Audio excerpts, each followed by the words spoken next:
So thank you so much for being here with us today. We're excited to be together again for another fun and engaging day. I'm so lucky to know so many of you, both personally and professionally. But if you don't know me, as Michelle said, my name's Alissa Terry. I'm a genetic counselor in upstate New York and the project manager for NYMAC. This morning, I want to get us started by thinking about what NYMAC has done over the last 7 years and what resources we have to share and what's coming in the future. I'll be joined today by several of my colleagues, including Dr. Melissa Raspa, our NYMAC Evaluator, Maria Isabel Frangenberg, NYMAC's Cultural Liaison, genetic counselors Cheyla Clark, Enrique Lopez, and Mabel Thomas, and genetic counseling student McKenzie Wood. We do not have any relevant financial disclosures. So we'll start by some quick background on what NYMAC is and how you've engaged. We'll talk about why NYMAC prioritizes engaging with diverse stakeholders. We're going to review the progress made by NYMAC over the last 7 years and some of the lessons you can take for your work and how the rest of the conference will support that. And we're going to wrap up with reflections on your work post NYMAC and expectations and tools for the next 2 days. So as you may know and likely heard either from Michelle just a few minutes ago or somewhere else, NYMAC stands for New York Mid-Atlantic Caribbean. We are a regional genetics network, or RGN, and we are one of 7 of these networks. We are supported by HRSA funding. The 7 networks cover the continental states as well as the territories. And there's a national coordinating center at the American College of Medical Genetics and Genomics. And there's also a very important family center that supports our work. And all the RGNs in the family center have a history of collaborating with a lot of diverse stakeholder groups. So again, you may know or have heard today that our grant covers District of Columbia and 2 U.S. territories, Puerto Rico and the U.S. Virgin Islands, as well as Delaware, Maryland, New Jersey, New York, Pennsylvania, Virginia, and West Virginia. So I know Michelle asked where everybody was coming from. Welcome to everyone from the NYMAC region, and also welcome to people joining from elsewhere. In a nutshell, what NYMAC does is work to improve the genetics delivery system through collaboration with diverse stakeholders. We support telemedicine projects that make it easier for families to get to their genetics appointments. We provide education about genetics to families and to professionals. And all of this is done to help achieve access to quality genetic services for people with genetic conditions and their families. So I'd love to learn a little bit more about ways that you, the audience, have engaged with NYMAC in the past. So you'll see a poll come up. We'd love to learn if you've used the website, maybe you had a funded collaboration with us, if you've attended the annual meeting in the past, maybe you've watched a webinar. A lot of people on the call are members of NYMAC teams, which you'll hear about later today. Telegenetics training, maybe you're a student collaborator or on our advisory committee. So tell us a little bit about yourself.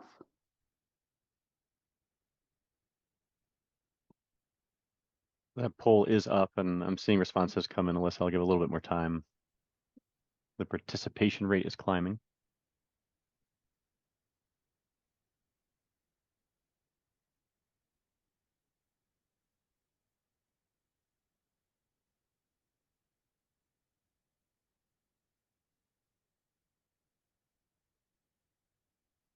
All right, and that's slowing down a bit. So I'm going to close the poll in 5, 4, 3, 2, 1. And here are those results. Awesome. Well, great.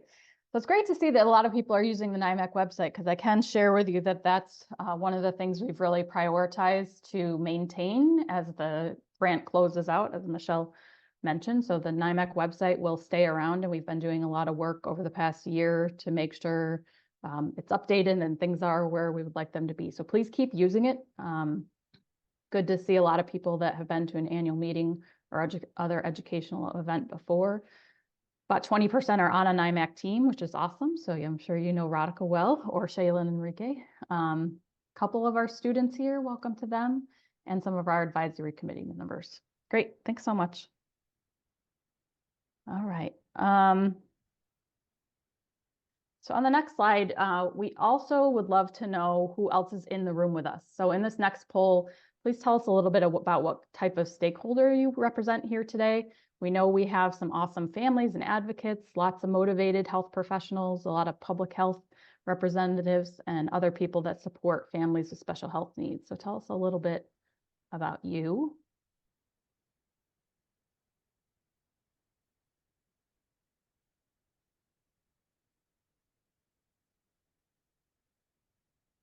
And as before, we've got responses coming in. If you hear my voice and you don't see a poll, check in front of your Zoom window to see a Zoom poll and take some time to answer that.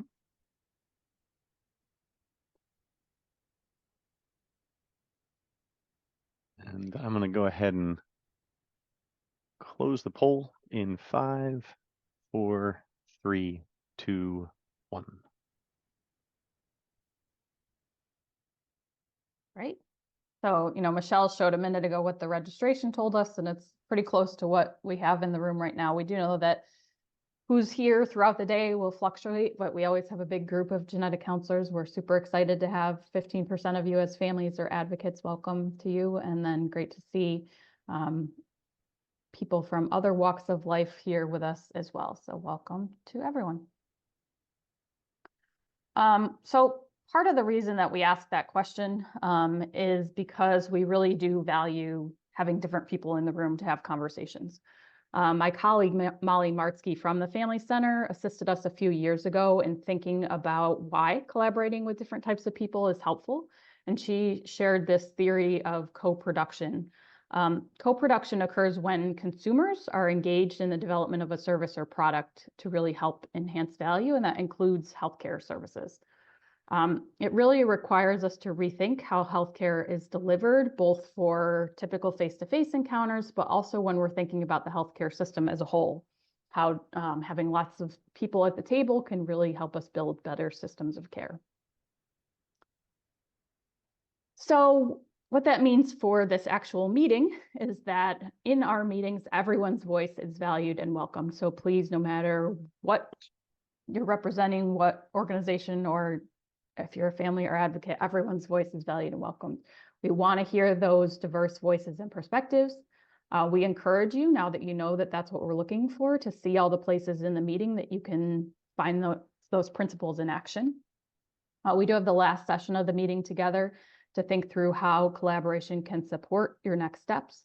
And throughout the conference, you'll continue to hear diverse perspectives shared by our speakers and panelists. So I really encourage you to be open to new ideas and partnerships. So now we're going to turn and look a little bit at the impact of the RGN system and resources that you can take away. And the reason we chose to discuss this is because in reality, most of us have to measure things at some point in our work to prove that we're making an impact. And we know that measuring things across diverse programs, like across the different regional genetics networks, can be really challenging, but it is possible. And Melissa Raspa is going to show us some of that data. We know that we can learn from, use, and adapt other evaluation methods and tools. So we're going to kind of share with you what we did, and maybe you can use some of those things in your own work. But we also know that sometimes data collection and surveys don't quite work in the real world the way we expected them to. So we're also going to be talking with you about some of the things we tried out and maybe didn't work as effectively for us as we had hoped, just in the hopes that maybe that'll help you in your own endeavors. So at this time, I'm going to welcome my colleague, the NYMAC evaluator from RTI, Dr. Melissa Raspa, to walk us through some of our data.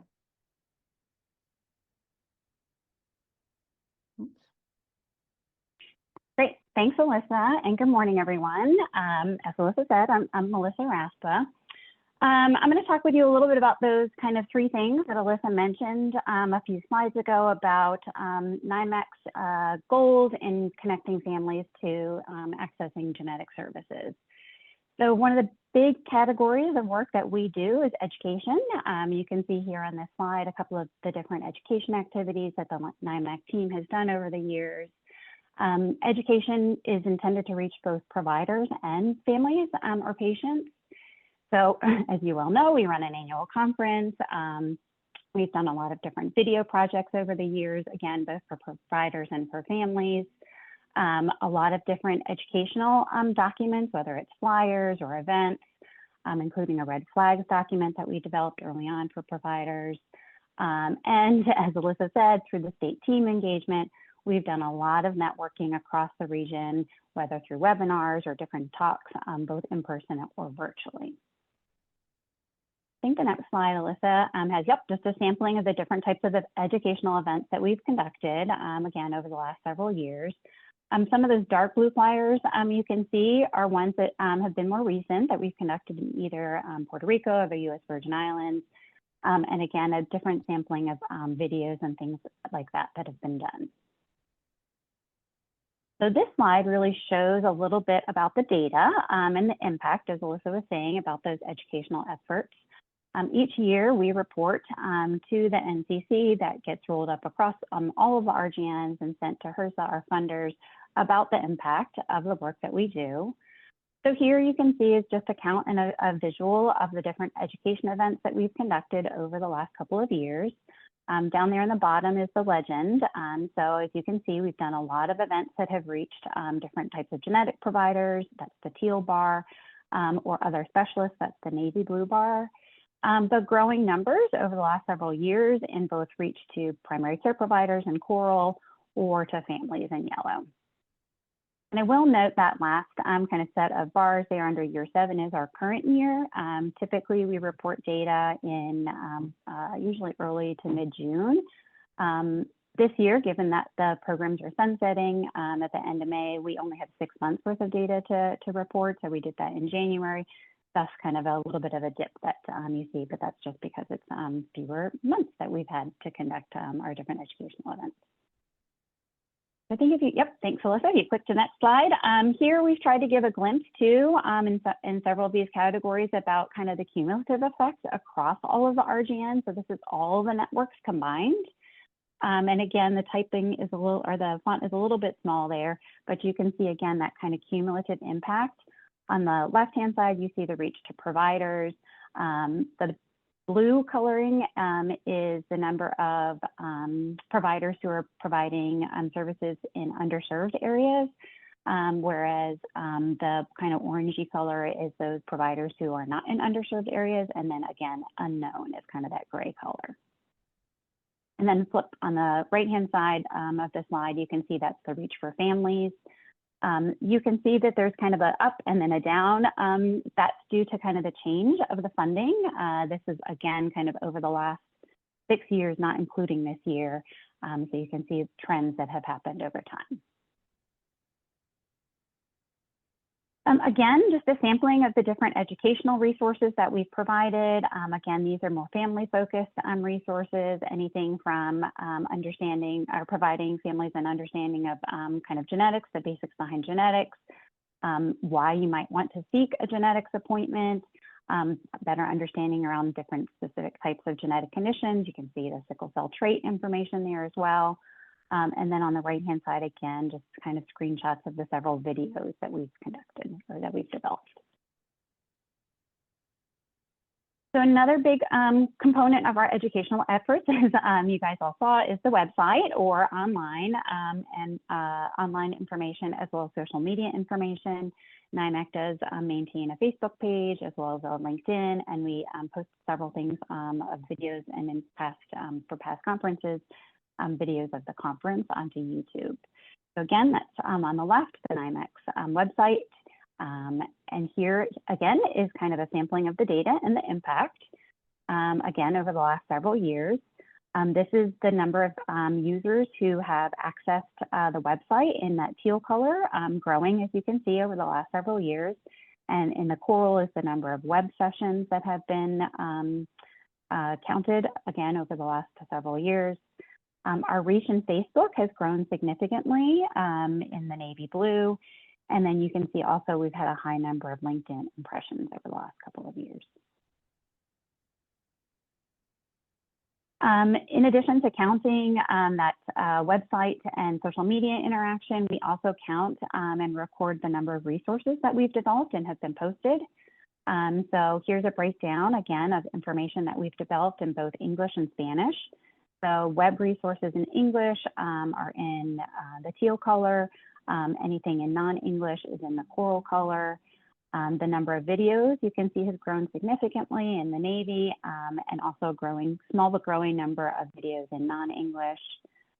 In particular, the last couple of years, we've really focused on those learning modules. So that's in the kind of light bluish color, and that's in English, I should say, and then the green is the non-English. Again, just a snapshot of kind of where we are as a region, as a network across the region. Here you can see on the top part of the graphic is the number of primary website sessions over the last several years. I will note that NYMAC is in yellow here, but that's again across all of the 7 different networks, as well as the NCC and the Family Center. So again, you can see that growing pattern and engagement across NYMAC from early on up through most recently. So moving forward, what can you expect as far as resources availability around educational materials? As Alissa was saying, the NYMAC website is going to continue even past the end date of the project, as well as the YouTube channel where you can find any of the past videos that have been posted. The NCC and other RGNs are going to be maintaining some of their resources as well, so those websites you'll be able to access. But beyond the network, of course, there'll always be genetics information available from other types of professional organizations or institutions, including those professional organizations like NSGC or ACMG. Some states have their own specific genetics website organizations or websites, as well as lots of different genetics focused or even family focused information about genetics. So that second area of work that we focus on beyond education, as Alissa was showing on that previous slide, has been on facilitating connections to services. We'll talk a little bit about the data there. So here you can see in teal over the last several years, the work that NYMAC has done to facilitate connections for families to getting access to genetics services. So that teal is any kind of genetic services that have been facilitated within a healthcare system, whereas the coral is a little bit more of genetics connections outside of a formal healthcare system. And I will note that teal is, we'll get to it in another slide as well, is really focused around the state efforts in Virginia that have worked to create genetics navigators for families. Again, a look across all of the regions cumulatively across the last several years. You can see the growing numbers in the first 3 years and then the shift in the last 3 years where we've kind of stood again, NYMAC is in yellow here, of how well we've been doing about facilitating connections, both for patients and then on the bottom is also for individuals or families.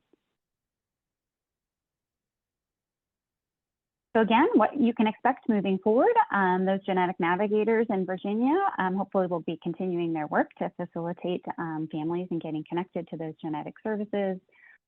Also across the region and elsewhere, community health workers and EI staff are hopefully going to maintain the education that has been provided to help them facilitate connections. And of course, there's always the family to families or other family organizations that can help and assist in getting folks connected. So the final area of work has fallen under the umbrella of telegenetics. So share a little bit about the work we've done over the last several years. And here's the first slide on data. So we break this out by both the number of sites who we've been providing support to conduct telehealth. That's on the left, and then the number of patients that those clinics have helped to reach. So again, a large change over the last several years in the number of sites that we're able to support financially, who can then either get up and running early on or maintain telegenetics access for families. And again, on the right there is the number of patients. It's kind of hard to see the difference, but that coral bar is the number of patients who have received telegenetics. And then the kind of very small numbers down at the bottom there in the orange are the number of teleconsultations that have been conducted, so provider to provider. So quick poll question for everybody. So I think, yep, thanks, Fred. Fred's pulling it up. So want to test your guessing skills here this morning. So between year 3 and year 4, so year 3 was June 2019 through May 2020. And then the following year, starting in June 2020 to May 2021, what % change do you think we had in the number of telegenetics patients seen?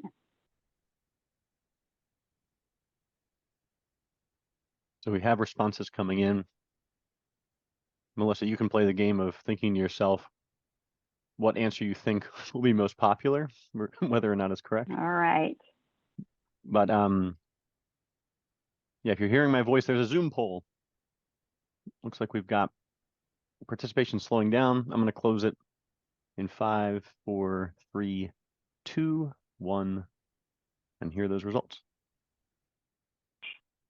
I was going to guess most people were going to think 212%, actually 365%. And not surprisingly, that was driven by the global pandemic and COVID.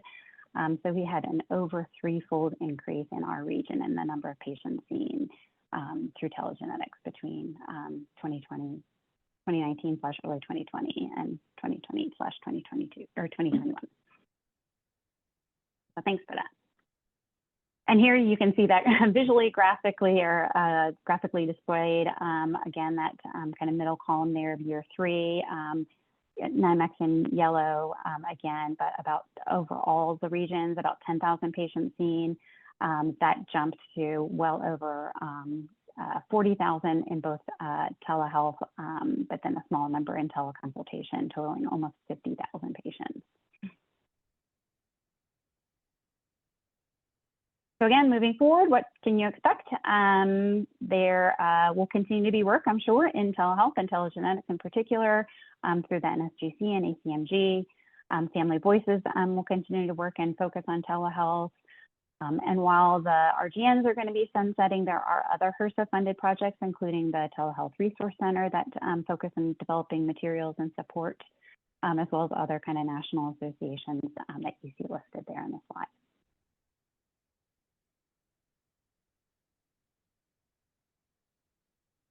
I just wanted to end with several other options for you to seek out educational resources. We've mentioned the NCC several times. They have a compilation of the data and the impact that the regions do on their website.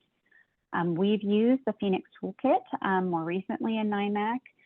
So that will continue. That is an NIH-funded project. And then finally, the Early Intervention Family Outcomes Measure is work that I actually had done earlier in my career, and the ECTA, the Early Childhood Technical Assistance Center, has lots of great information about that available on their website.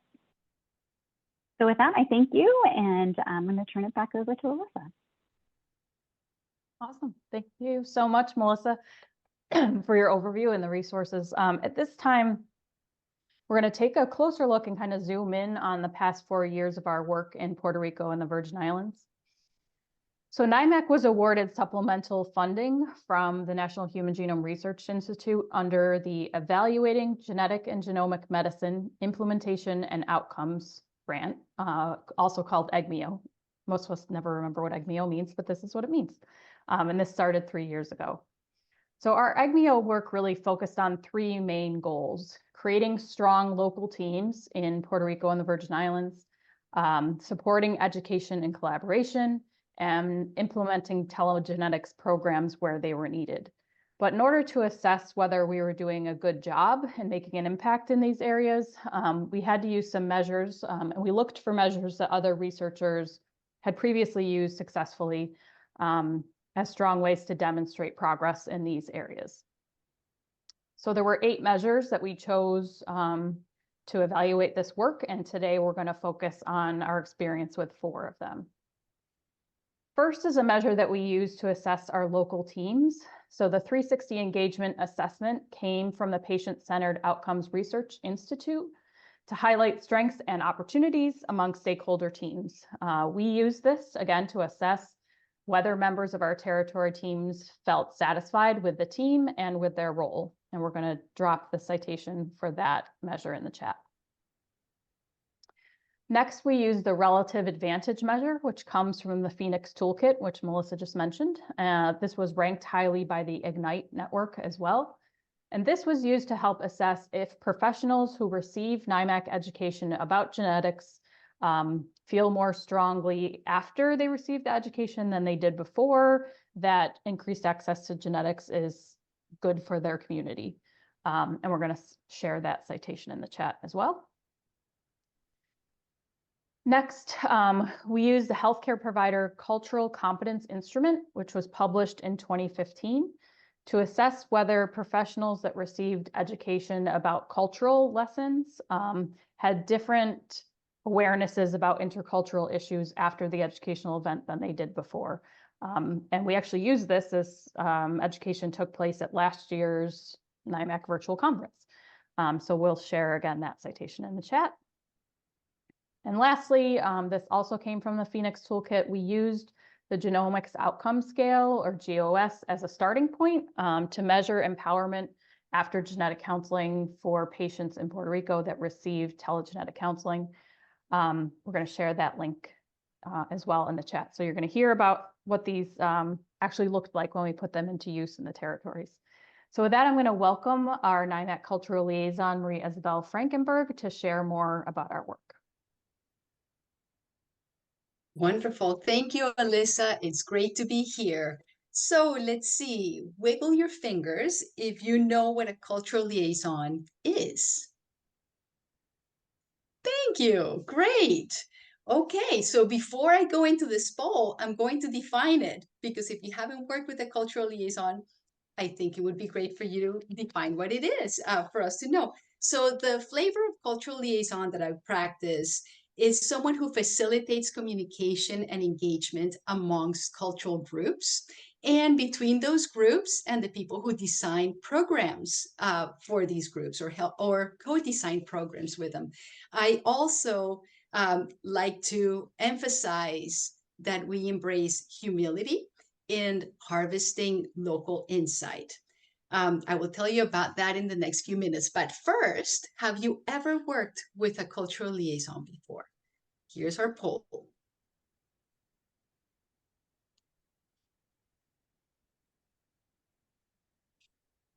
And I see responses coming in, Maria. I'll give a little bit more time for people Great. to respond.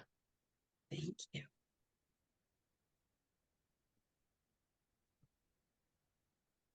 Okay. So yeah, I'm going to close the poll in 3, 2, 1, and here are those results. Excellent. Oh, wow. So those numbers are increasing. 30% of people have, about 60% who haven't yet. After I tell you the story of how we work together, I hope that those 60% of people will start turning to the yes category. And not sure. Okay, hopefully my story will show you whether you have or not. Thank you so much. Thank you, Fred. Okay, so let's move on to the next slide, please. I'm going to tell you the story of the work that I did with NYMAC. So when NYMAC was assigned to the Caribbean territories, Alissa called me because she knew that I had already developed some contacts and some relationships there because of previous work. NYMAC knew that in order to be successful in increasing access to appropriate genetic services, making contact with the local stakeholders was imperative. So I really cannot understate how important NYMAC's understanding of community liaisons was to the success of this mission. So I started calling friends, some of whom are here, thank you, friends, that I had made in Puerto Rico and the Virgin Islands over the years. They already knew me and knew that my work was backed by serious organizations. So we began building trust for this new project. Next slide, please. So building mutual trust, we needed to figure out a way to measure trust. And please, next slide. And we will talk about the measure that we used, which was something that each member of the local NYMAC teams in Puerto Rico and the Virgin Islands were asked to fill out twice a year via an electronic survey to assess how they were feeling about the way we were engaging with them. Next slide, please. So you will see here. Next. Thank you. In the USVI, you can see the numbers are very high. So the engagement numbers for the USVI, 70s, 80s, and 90s. Next slide, you can see the same numbers for the Puerto Rico team. Again, the numbers were very high. We counted with a great deal of trust. Thank you so much. Next slide. So how did we build these teams? That was our job together. So really, how we did it, the building starts with the little things. On our day-to-day interactions, there are many things that we take for granted, and therefore we cease to question. For example, it may seem that the best way to find a meeting time is sending out a doodle poll, or in its absence, an email. What we forget is that these processes are completely culturally bound. What might seem efficient to us feels impersonal or flippant in a different culture. So those seemingly small potential misinterpretations are at the base of a trusting relationship. So it is my job as a cultural liaison to understand and communicate those subtleties in order to help move the work forward. So there are two levels of trust. For trust to be built, first with NYMAC, between NYMAC and me and the way I do my work. So that requires so let's imagine that you work for an organization that is used to an accountability model that requires visible and rigid modes of communication with partners. Then the cultural liaison, me, comes in and says, hey guys, that doesn't really work. I just call my contacts out of the blue, use WhatsApp, we text every once in a while, we chat sometimes during Sundays and holidays, and things somehow come together out of the field of vision of a lot of the formal structure of the organization. Sometimes that's a little jarring for an organization. So this is where I have to give the biggest thank you and kudos and recognition to the entire team at NYMAC. Alissa, Joanne, Pat, Luba, Michelle, all trusted that these very different methods were actually going to lend results. They usually lent the results that we wanted. There were nail biters here and there, planning our trips where we would spend 6 months planning a trip. Nothing would come together until the first 2 weeks, but they happened. So I think we began building more and more trust. Then there's the next level of trust, which is the trust that our teams, our internal team in NYMAC, would foster with the local teams in Puerto Rico and the Virgin Islands. I know that synergy is a word that we have overheard for over a decade now, but I have to use it here because I cannot explain how this trust was able to be built without that. I can confidently say that the quality of the relationships that we develop with local teams in the territories are a direct effect of the synergy that we experienced within our internal NYMAC team. The local teams have always known that NYMAC stands together and behind them, supporting their wisdom for their own community initiatives. So besides trust, which is important, very important, there are other pieces to forming effective teams.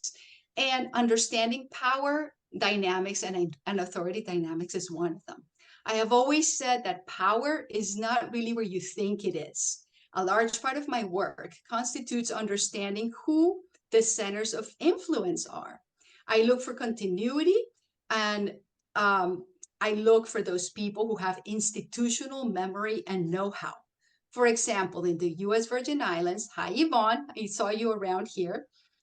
In the U.S. Virgin Islands, political appointees, senators, and government officials change very often.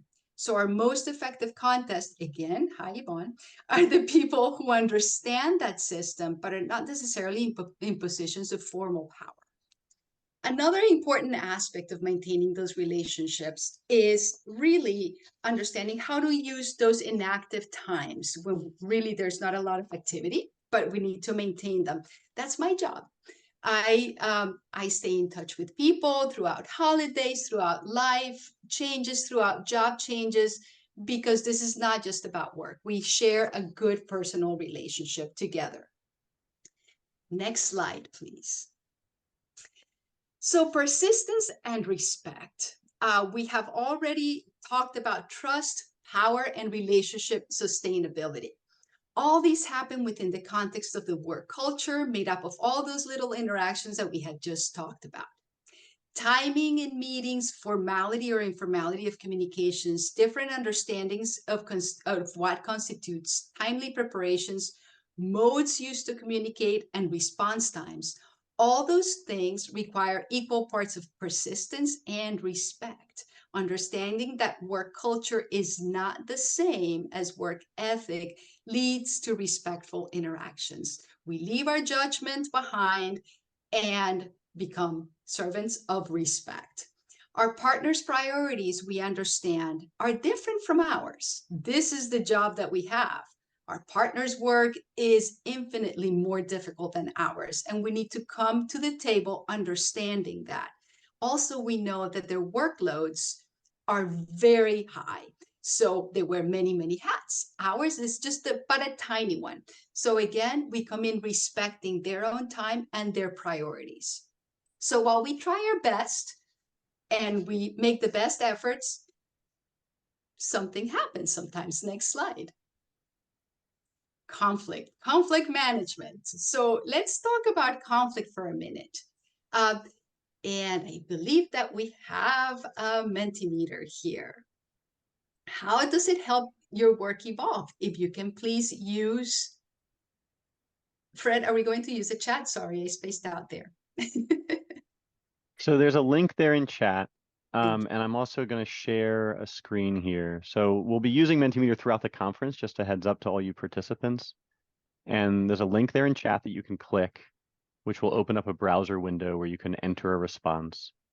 You can also follow the instructions at the top of this shared screen and go to menti.com and use that code. And that will allow you to anonymously answer Maria's question, and then we'll be able to see the responses up on the screen all in the same place. Thank you, Fred. Saved my life. So everyone, conflict management, how does it help your work evolve? In what ways is it challenging? Remember, these are all anonymous. Teams grow in understanding and shared values through conflict. Not all conflict is bad conflict. Great. Moving progress forwards. Excellent. Conflicts are uncomfortable. So true. Knowing how to manage those situations benefits all involved. It's so hard to move forward if there is conflict sometimes. That's true. That's correct. Makes more of a cohesive work environment, learning and growing from it. It reveals what barriers may exist and shows what things we can work on. Very good. So mostly positive, but I do see, of course, conflict is not comfortable, and we might be reticent to engage in it.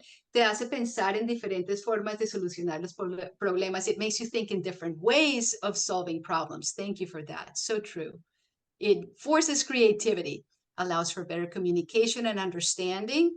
Excellent. Thank you so much. Yeah, so conflict, actually, I see that most people feel very positive about it. That is very encouraging. It helps refocus on the goals that need to be achieved, promotes team problem-solving skills. So true. Excellent. Wow. Challenge may have to hear and address constructive feedback about yourself. That is so true. It is sometimes the hardest piece is to say, okay, this is for me. How am I going to look in the mirror and work on it? Helps see different perspectives. Very good. Thank you all. This is excellent. Thank you.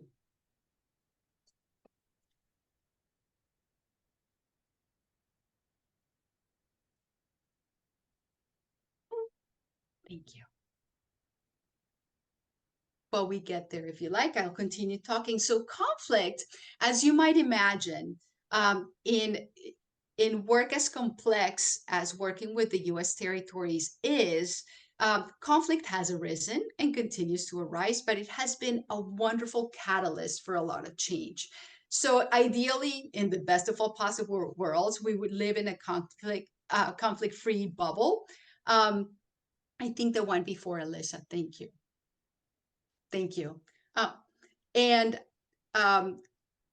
But as you said, conflict is very positive. So how did we deal with conflict within our internal team at NYMAC for the territories and outside? First, we sometimes encounter conflict among our local partners. Our team strives to understand that it is not our place to resolve that conflict, even if we're asked to try. Respecting the wisdom of the local community extends to this principle. Second, we travel together as a team, and we're traveling to amazing places, beautiful places, always to an island with a beach. But we are working pretty harsh days. I mean, we're working 12 hours a day. We're eating delicious food that sometimes doesn't sit as well. We're staying in Airbnbs where sometimes the beds are not great. So we wake up, we're like, I wish I could have slept a little bit better last night. I need a little more sleep. Or sometimes somebody will end up having to go to the local hospital or even having to leave the trip early. So there are so many opportunities for uncontrollable conflict to arise. And everything that you all mentioned in the Mentimeter has been true. It has made us a stronger team, and it has made us understand our mission even better. It's I wouldn't live without conflict. It's great. Highly recommend.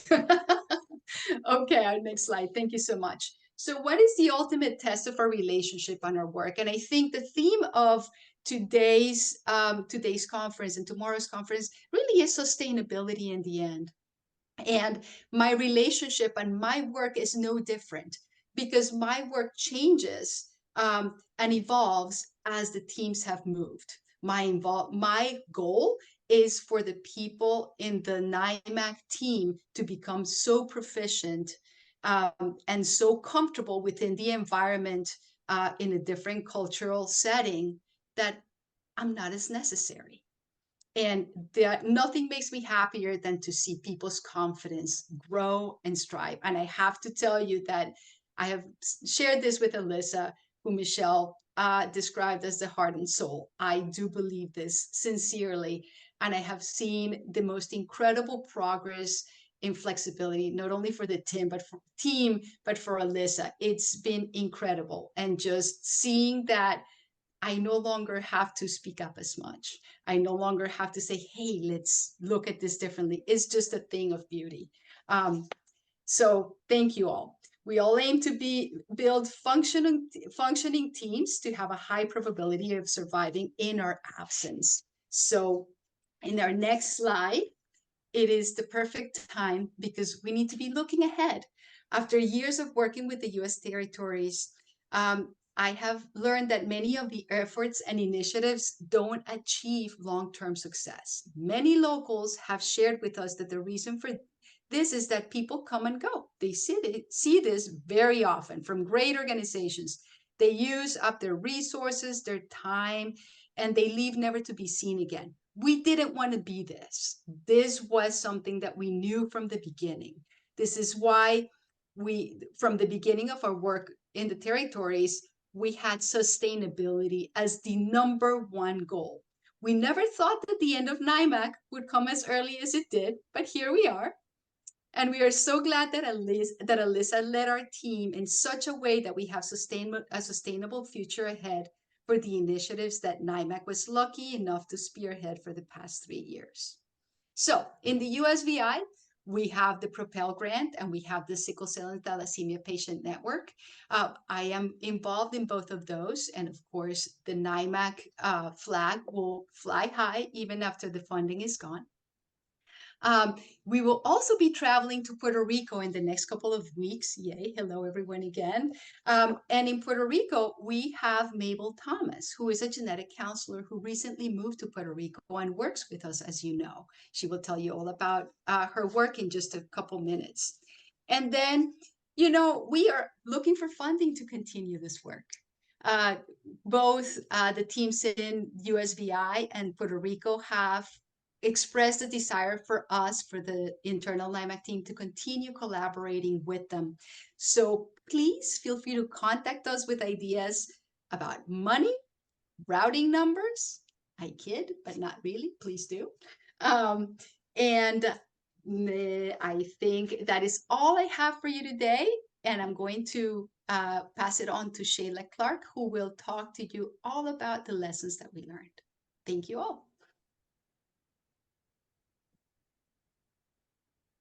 Thank you, Maria. I think that was an excellent segue into our next part of this session. So last year during the NYMAC conference, many of the people presenting today during this presentation also did a presentation on cultural humility and the lessons that we've learned from our collaborations. And so next slide. So one thing that we talked about is Maria presented some great definitions and language around different topics in the cultural humility space. So just for a review, there's different definitions here. So cultural competence refers to the ability to understand, appreciate, effectively interact with people from different cultures.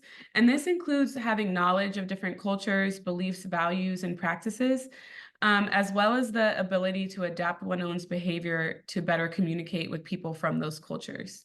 Cultural humility takes it a step further and is a deeper approach to cultural competence that emphasizes the importance of self-awareness and a willingness to learn from each other. It involves recognizing one's cultural biases and limitations and being open to feedback and guidance from people from different cultures. Next slide. Some further definitions. Cultural dexterity is a term that refers to the ability to adapt one's behavior and communication style during different cultural contexts. This includes being able to understand and navigate differences in communication styles, nonverbal cues, social norms in different cultural settings. And cultural agility is a side concept to that that's much broader and includes both cultural dexterity and cultural intelligence. So this is being able to anticipate and adapt quickly and effectively to new and unfamiliar cultural environments and to navigate these complex cross-cultural interactions with ease. So this is more of a deeper, complex level of cultural competence. Next slide. So we surveyed providers who participated in our activities related to intercultural issues before and after each activity using the Healthcare Provider Cultural Competence Instrument, which consists of 11 questions that assess the healthcare provider's knowledge, awareness, and sensitivity to cultural behaviors of certain groups. And we have some data to show you on that. So here you can see the results. You'll see that there's not much change to any of the data before and after the activities. Some reasons for this may be that respondents answered the questions in the pre-survey for what they felt was the correct answer, as to not be seen in a negative light or not what they truly believed. It could be a survey bias where only the respondents who work on diverse teams or with diverse patient populations actually took the survey. It's also important to note that the pre-survey sample size was much higher at 104 than the post-survey size at 57 respondents. This shows pretty much a 50% drop-off from before and after, where maybe only the respondents that learned something from the activity may have felt inclined to take the survey again, or it could be that there simply wasn't time post-activity to do the survey. But overall, no difference from before and after. Results seem to be high in the categories that they needed to be high in and low in the categories that they should be low in.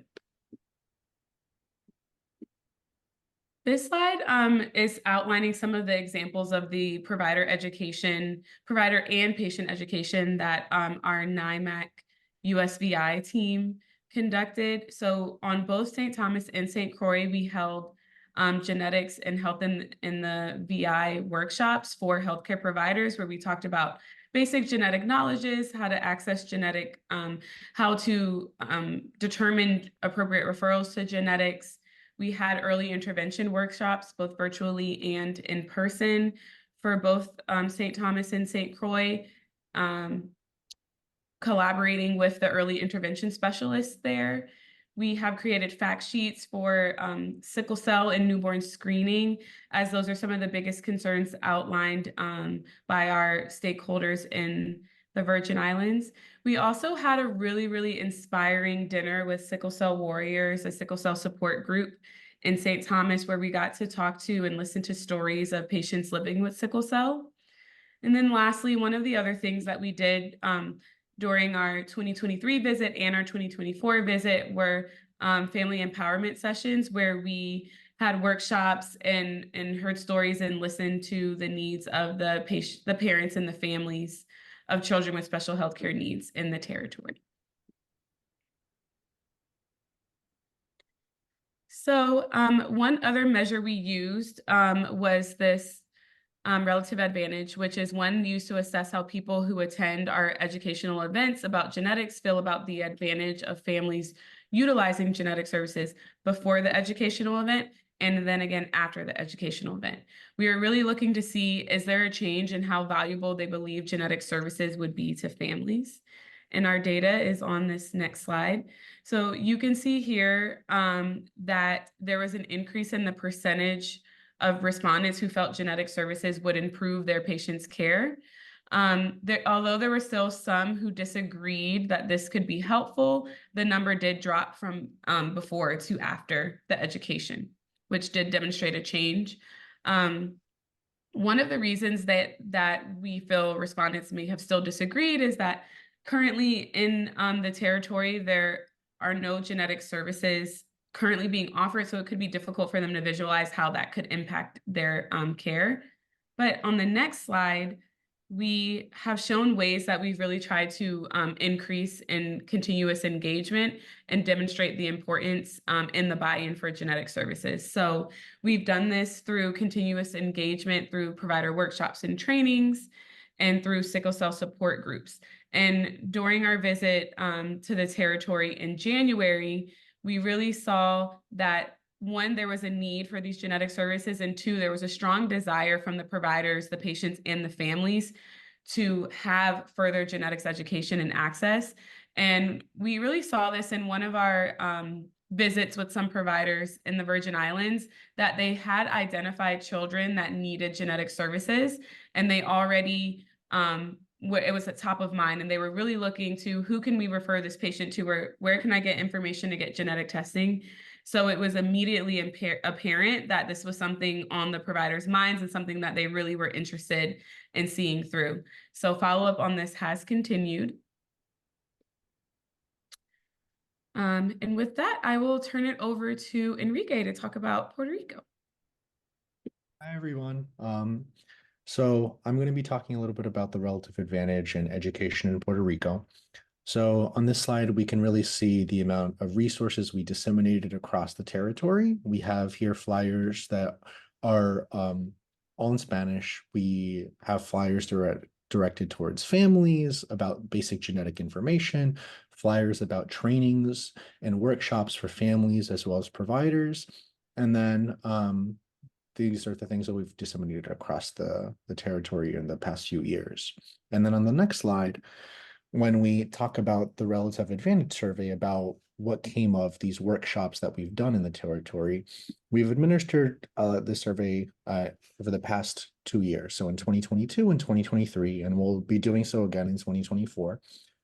In 2022, you can see that there's a positive increase. So you see more individuals choosing to strongly agree and agree after these workshops. In 2023, the data is a little bit more nuanced. You see this drop, but you also see half amount of respondents actually take the survey. When we think about the differences between these two, we'll go on the next slide for talking about kind of like the nuance of this data. So the questions before that were asked of individuals were really, what were the if the increased use of genetic services will be an improvement over how patients receive their medical care, and also if I increased my use of the genetic services that are available in Puerto Rico, it would improve my ability to care for patients. So there's a few things that are similar to in USVI where genetic services aren't routinely available, and so individuals may not look and see how that may materialize, like Cheyla commented on before. We can also see that individuals and Puerto Rican providers face a lot more barriers, in the sense that there's fewer access to healthcare for patients, diminished funding for provider salaries, as well as hospital funding, lack of insurance coverage, and even the woes of just dealing with insurance, especially in a normal healthcare setting, whereas in the genetics, it's pretty non-existent, or it's getting there. When we think about then continuing adding on to the nuance, we think about the difference between 2022 and 2023, and we see that in 2022, it was just a more positive response. One of the differences that we do see in the previous years that we had virtual events, which individuals in Puerto Rico as well as individuals in the continental US were present for. And when we look back on the data from 2022, there were a lot of providers that were already knowledgeable about genetics. So genetic counselors, family advocates, and other individuals and providers who were already in a genetic setting. And so we typically see these individuals as viewing genetic services and education as much more beneficial than individuals who are not in a genetic setting. And so that could have been one of the explanations for these outliers. Perception of genetic services is also a big thing in that we don't know, and most providers don't know what routine genetic services would look like in Puerto Rico. Only really the geneticists on the island and the genetic counselor on the island would really know about these services and how they would be. When we think about the response rate, which is a major change from 2022 to 2023, we see that in 2023, the response rate essentially halved. And so that could have also been the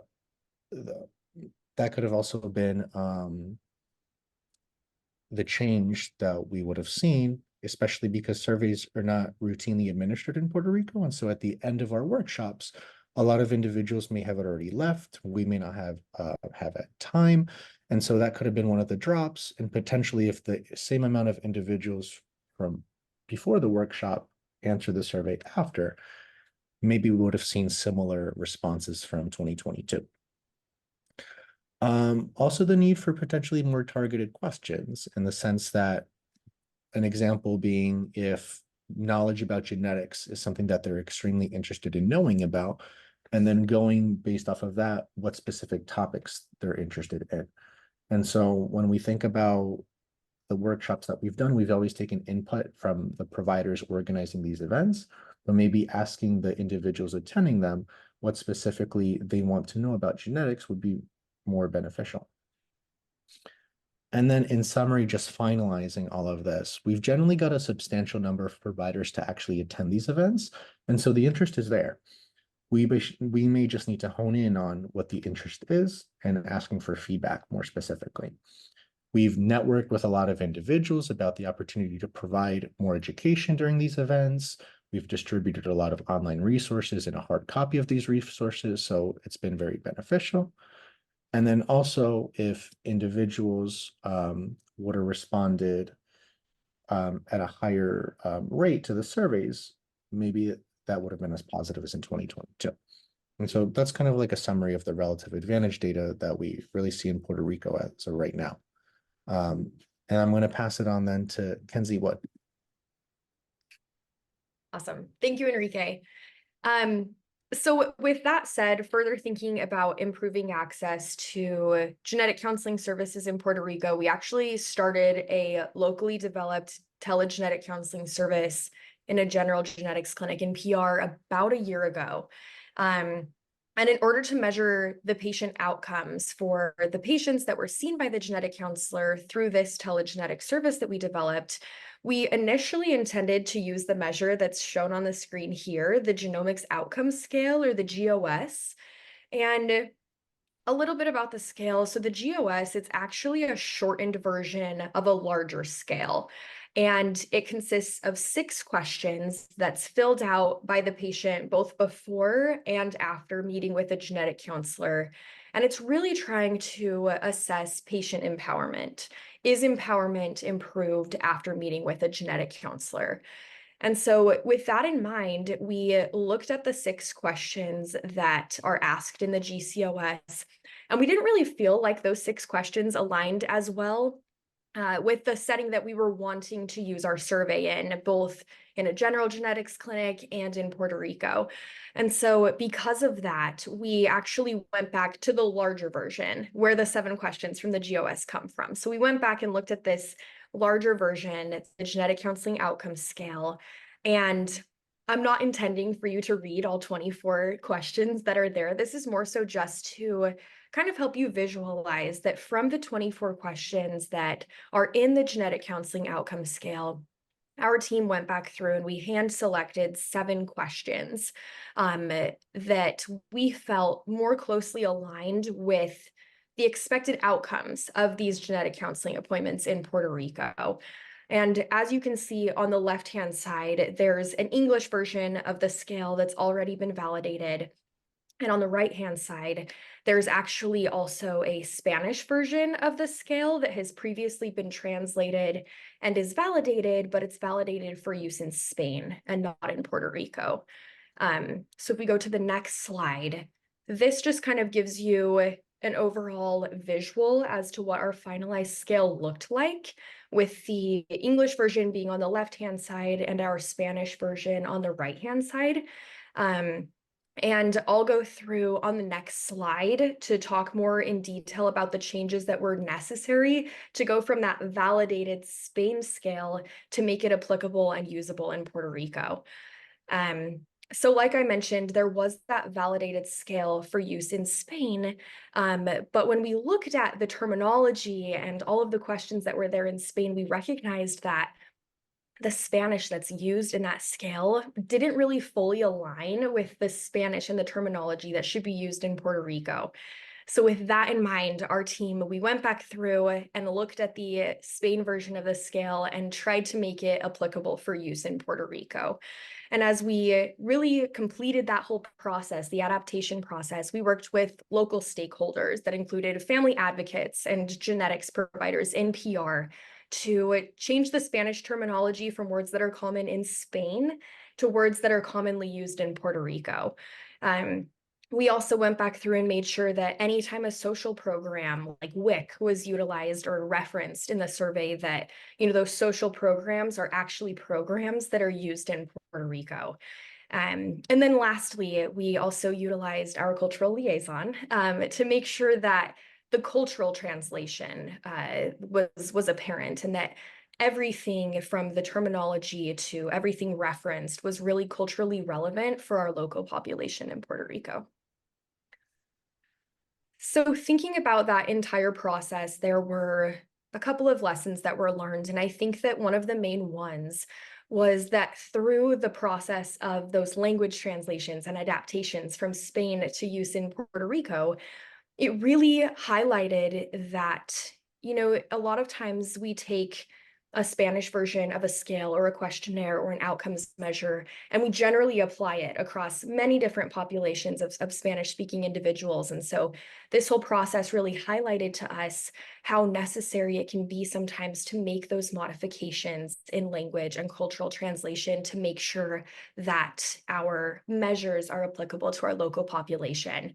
The whole process as well just really highlighted to us to make sure that in order to be able to have the scale be culturally relevant, we needed to work with those local stakeholders because they understand better than anyone, what the population there is going to understand and what they're going to take away from the scale.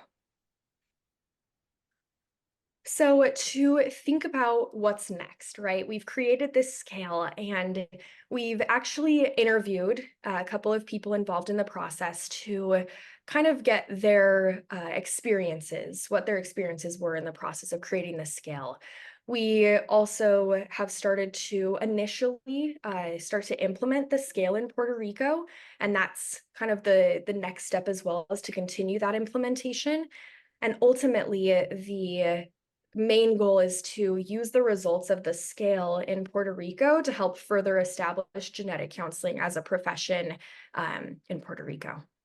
So that is the overview of the scale that we created. And with that, I'm going to turn it over to Mabel so that she can further talk about the telegenetics program that we've implemented in Puerto Rico. Thank you. Hello, everyone. My name is Mabel, and I'm a genetic counselor, and I'm going to be talking about the implementation of the telegenetic services in Puerto Rico. But first, a little bit about how I got involved with this project. I started working with NYMAC in 2021, conducting needs assessments interview for the continental US. And then in 2023, I decided to move to Puerto Rico and join the NYMAC team. based on my interest to provide genetic counseling services to the population of Puerto Rico, I collaborated with NYMAC to provide tele-GC service via the Gray Genetics platform. So Gray Genetics is an independent company that provides genetic counseling services via video conferencing. They also have the ability to do scheduling, electronic communications, documentation via their online platform. So the patients that we're seeing were mostly pediatric patients and some preconception patients. Providing genetic services via the telehealth platform did provide some benefits and drawbacks that I'd like to highlight. This is not by all an extensive list, but for some of the benefits for the program that was being offered, there was no cost to the patient. So thanks to the NYMAC funding that was subsidized for patients.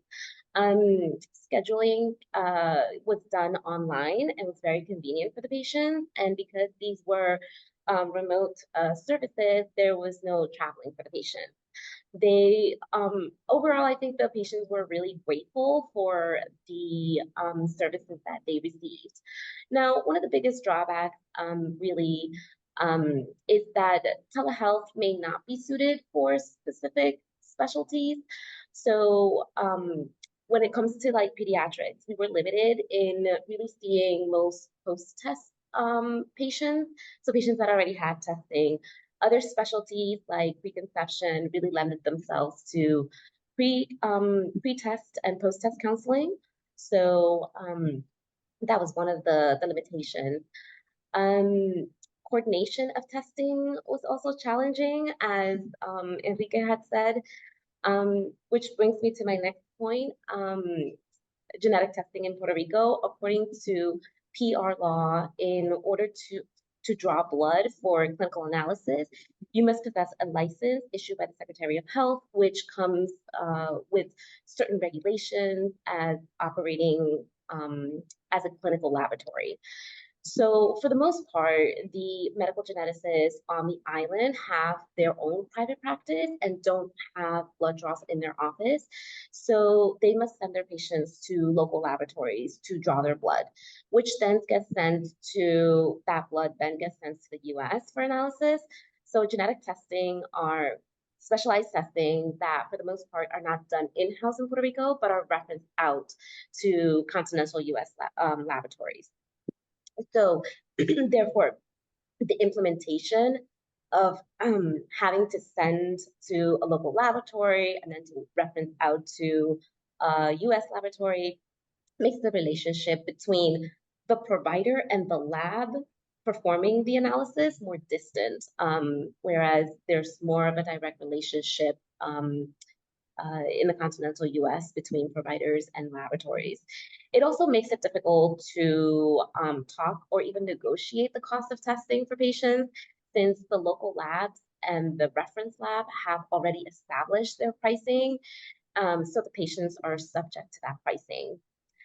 I wanted to share a sample of a patient's experience through the following testimony. Now, the audio is in Spanish, but I will summarize in the end. Les presento mi experiencia con el servicio de asesoría genética a través de telemedicina, el cual ha sido una experiencia facilitadora y de gran oportunidad al conocimiento. Se presenta como una gran posibilidad ante la medicina para los pacientes en planificación familiar en Puerto Rico. La coordinación de las citas fue un proceso fácil, ya que el equipo de profesionales demuestran una excelente y diligente comunicación, sobre todo gran empatía con el paciente. Cabe destacar que la información clínica provista alcanzó a aclarar dudas e inquietudes, ayudando a establecer una línea para una correcta evaluación en futuros procesos médicos. Asesoría genética nos ayudó a conseguir el laboratorio adecuado para realizar las debidas muestras de sangre para los estudios médicos. En Puerto Rico es muy difícil el proceso para conseguir este tipo de pruebas, ya que el sistema de planes médicos es muy deficiente y burocrático, lo que pone en riesgo la calidad de un sistema de salud. Es necesario más oportunidades de servicios como este de asesoría genética para mejorar la calidad de servicio médico y convertirlo en uno digno, gracias a la asesoría genética a través de telemedicina. So, in summary, this patient's experience was a very positive experience, and it provided great opportunity for knowledge for this patient. The scheduling of the appointment was very easy. The clinical information that was provided provided clarity regarding doubts and concerns. The coordination of testing, as she stated, was difficult since health insurance coverage is deficient and bureaucratic, as she mentioned. And she states that it really puts the healthcare quality at risk because of lack of coverage. So more services and opportunities like this is necessary to improve the quality of care. I think in summary, telegenetics provides a beneficial and useful platform, but as we move forward, we are exploring options for providing in-person genetic counseling.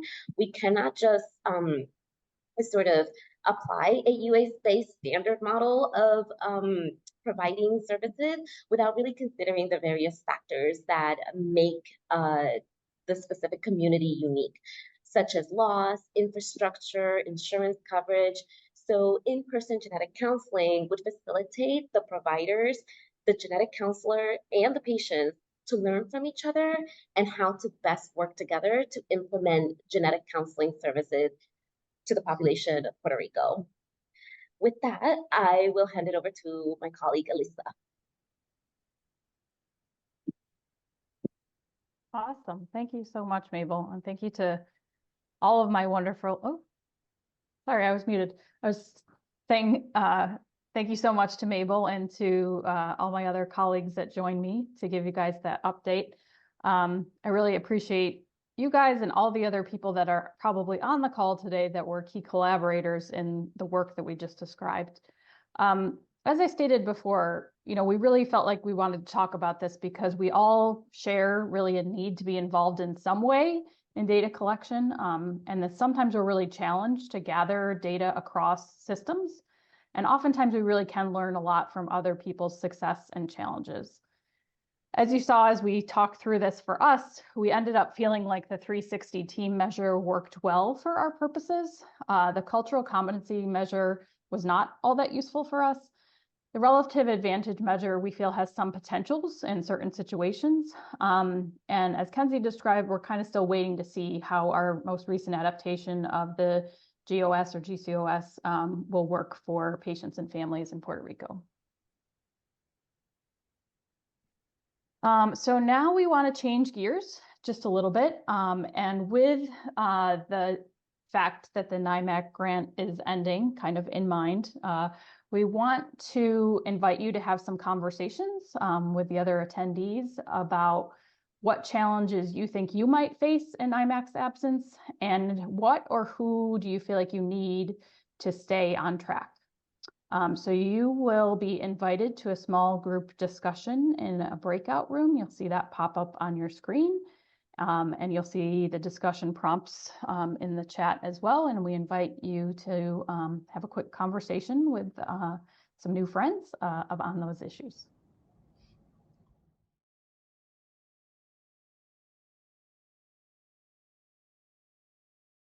Welcome back. Thank you for chatting with some of your co-attendees on those issues. So after those conversations that you had, or maybe personal thought you had over the last few minutes, we kind of want to follow that up with just a quick question maybe people can share in the chat. Whether there's a new resource or new relationship you hope to leave the conference with. So as you kind of spent the last few minutes thinking about those challenges and what you need, is there something specific you can think of that ideally by the end of tomorrow you'd love to have learned or gained from our time together? Anybody have any examples of things that they're looking for? They sort of came here today knowing that they needed, or have realized over the course of the last hour or two together that would be really useful to you. If you can think of anything, you can share it in the chat.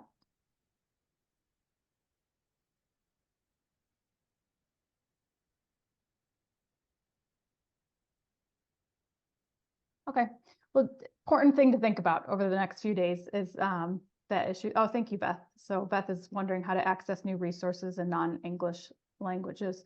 That's been a big focus of the last year. I know Radhika is going to talk a little bit later today about all the different languages the resources she's created have been adapted into, and those are, again, all on the NYMAC website. So please go check out those other language resources, and we're happy to talk more about the process of that. The new resources for parents to stay connected. Yeah, we definitely want to find avenues for parents to stay connected, and I think you'll hear a little bit about that from Family Voices today. What's left behind to provide support once NYMAC is gone? That's a great question. And right after this session, HRSA is going to come and talk about the new programs for children with special health needs. So hopefully that will be able to answer some of those questions. And glad someone is interested in cultural liaisons. That's awesome. Okay. So I want to also remind everybody, as we're in this sort of thought process about what's changing, NYMAC is changing, what's going to happen, that there is a session tomorrow on developing a productive and collaborative relationship to change. So we're excited to kind of guide everybody through thinking about this, whether it's the change related to NYMAC or other important changes that you're navigating in your work. And then again, as we usually do, we'll have a final session tomorrow afternoon to really help everyone kind of come back to this question of what's the most important resource or relationship for you to be able to continue what you're doing. So to wrap up, again, if we really think about what NYMAC aims to do around collaboration, telehealth, and education, we can see how the rest of our time together over the next 2 days is going to support that. We have 4 great sessions that focus on some of our collaborative goals. They'll talk about the work of the NYMAC teams, HRSA's vision, advocacy, and resources for families. We have a telegenetics session tomorrow, and we have another 4 sessions that will focus on educational goals, including learning about rural health resources, adapting to change, resources for rare disease, and resources for language access. And again, we'll close the meeting together with a facilitated discussion to support you in identifying those resources that you need for your work in genetics. In addition to that content that we've outlined, we also have 4 non-accredited industry sessions that will take place tomorrow outside of the main conference room. You can see the names and topics of the talks here, and you can find this info and the detailed times on the conference agenda on our website. And I know I already presented this slide, but I want to reiterate that during our time together, everyone's voice is valued and welcomed. We do encourage you to see all the places you can find collaboration and perspective sharing over the next 2 days, and encourage you to stay open to new ideas and partnerships. I want to introduce or reintroduce this new conference resource this year that we hope will help all of you organize your takeaways. We've created a conference notebook using a Google Doc. In the notebook, there's a section for each conference session, and all of the resources that the speakers share about each topic are listed there. So we've dropped a lot of links in the chat over the course of the last 90 minutes. Those are all there in the notebook. This is an interactive document, and we invite all of you to share other resources or your challenges or ideas around these topics in there as well. So you'll see that link to the notebook in the chat right now. You can check it out over break. We encourage you to add things from your own experience there that are of interest to you. I am going to encourage you to email us if you have questions, because I know we're just about at time. So if you have any questions about what we've talked about this morning, feel free to reach out to us by email. But right now, I want to take this time to give a special welcome to our patient and family representatives that are here with us today. So right now, attendees that identify as a patient or family representative may opt into the family discussion group to talk to Lynn Perry and other families. I want you to know that Lynn will be with us both days. And if you are a family member or advocate and have a question, you can also direct message Lynn in the chat with any questions that you have about your meeting experience or other things. Also, during the break that's coming up, we'll have the first of many breakout rooms for our Spanish speakers to connect with each other. I know there was just one now, but feel free to check that conversation out. And because we know that we always have a very big genetic counselor contingent here, we'll also have an open breakout room for genetic counselor conversations over the break. So we encourage you to check out those breakout rooms if they interest you. Take a look at the notebook that we just introduced over the course of the break. And we're going to come back together at 11:15 to hear from HRSA about their new vision for children with special health care needs. So thank you all for your time and attention, and we'll see you back in 15 minutes.